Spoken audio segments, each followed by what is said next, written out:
நீங்கள் ப்ளவுஸ் மட்டும்தான் தைப்பீங்களா இல்லை எல்லாமே தைப்பீங்களா அப்படின்னு கேட்டிருந்தாங்க. எல்லாமே ஓரளவுக்கு நல்லாவே தைப்பேன். இப்போ காமிக்கிற டாப்பு வந்து பார்த்திங்கன்னா அவங்களுக்கு அளவு இல்லை, அளவு எடுத்து தான் அந்த டாப்பை வந்து நான் தைச்சிருக்கேன். பேக் சைடு பார்த்திங்கன்னா லைட்டாக வந்து ஓப்பன் வைக்க சொல்லியிருந்தாங்க. அந்த ஓப்பனையும் நான் வந்து வச்சுருக்கேன் அவங்களுக்கு.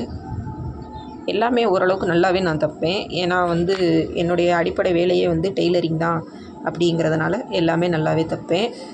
இது வந்து பார்த்திங்கன்னா 2 நாளில் வேணும் அப்படின்னு சொல்லி என்கிட்ட கொடுத்துருந்தாங்க. இன்னும் வாங்கலை.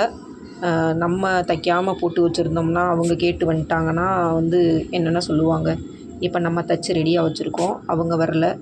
இருந்தாலும் பரவாயில்ல, அவங்க வாங்குகிறாங்க வாங்கலை, நம்ம தைச்சி ரெடியாக வச்சுட்டோம்னா அவங்க எப்போ வேணாலும் வாங்கிக்கிடுவாங்க. நம்ம தான் போய் வாங்கலை அப்படிங்கிற ஒரு மனப்பான்மையும் அவங்களுக்கு இருக்கும். அதனால் எப்பயுமே வந்து பார்த்திங்கன்னா என்கிட்ட வந்து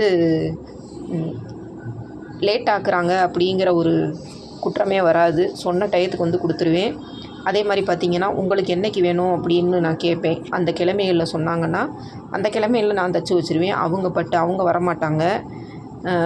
நான் என்ன எதிர்பார்க்குறேன் அப்படின்னு பார்த்திங்கன்னா, டெய்லர்கள்கிட்ட வந்து பங்க்சுவாலிட்டி எதிர்பார்க்குற மாதிரி கஸ்டமர்களும் கொஞ்சம் வந்து டெய்லர்களுக்கும் ஒத்துழைப்பு கொடுத்து சொன்ன மாதிரி இருந்துட்டாங்கன்னா ரொம்பவே நல்லாயிருக்கும் அப்படிங்கிறது தான் என்னுடைய கருத்து.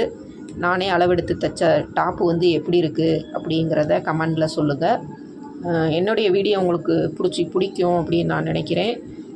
லைக் பண்ணுங்கள், சப்ஸ்கிரைப் பண்ணுங்கள், கமெண்ட் பண்ணுங்கள், நிறையா எனக்கு சப்போர்ட் பண்ணுங்கள். உங்களுக்கு யாருக்காவது இந்த மாதிரி டாப்பு தைக்கணும் அப்படின்னா என்னுடைய வாட்ஸ்அப் நம்பரை நீங்கள் தொடர்பு கொள்ளலாம். நன்றி, வணக்கம்.